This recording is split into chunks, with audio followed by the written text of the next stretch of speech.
সবগুলি ফুল গাছকে আমি বনসাই করব। পুরোনো হেডফোনটাও এখন আমার কাজে লাগতেছে। আমার এই নয়নতারা গাছটা গোড়া থেকে ফেটে গেছে, এখন এটাকে ফিক্স করব। Hey guys, welcome to my Shafiq vlogs. আজকে আমার নয়নতারা গাছগুলিকে বনসাই আকারে কাটিং করব। চলুন দেরি না করে শুরু করা যাক। গাইজ, এই হলো আমার নয়নতারা ফুলের বাগান। অবশ্যই আপনারা কমেন্ট সেকশনে লিখবেন আপনাদের বাড়িতে কি কি ফুলের বাগান আছে। দেখুন আমার নয়নতারা গাছে কত সুন্দর ফুল দিয়েছে। এই সবগুলি নয়নতারা গাছকে আমি বনসাই করব।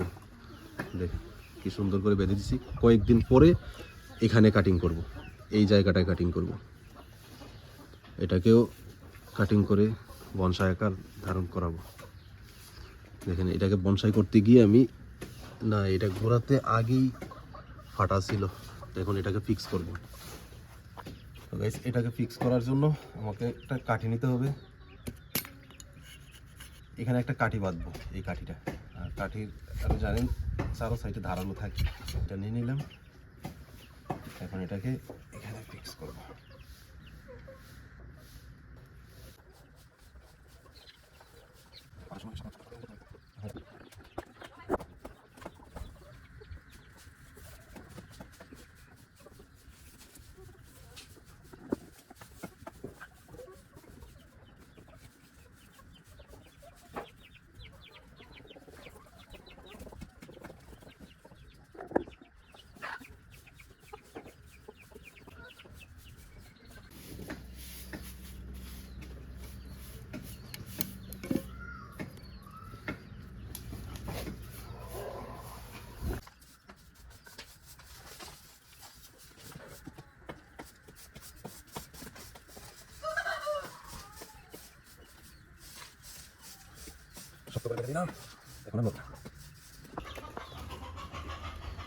এখন ফাইনাল লুক।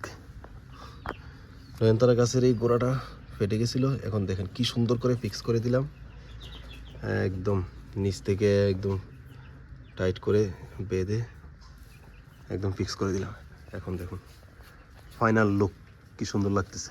অবশ্যই আপনারা কমেন্ট সেকশনে লিখবেন যে আপনাদের বাড়িতে কি কি ফুলের বাগান আছে। আর যারা আমার চ্যানেল নতুন, অবশ্যই আমার চ্যানেলটাকে সাবস্ক্রাইব করবেন, বেল বাটন ক্লিক করবেন। যখনই আমি এরকম কিছু ব্লগ ভিডিও আপলোড করবো তখন আপনাদের কাছে নোটিফিকেশন আসবে। যারা আমার ভিডিও ফেসবুক পেজে দেখছেন অবশ্যই আমার পেজটাকে ফলো করবেন। ওয়েট করুন নেক্সট ব্লগের জন্য। Thank you.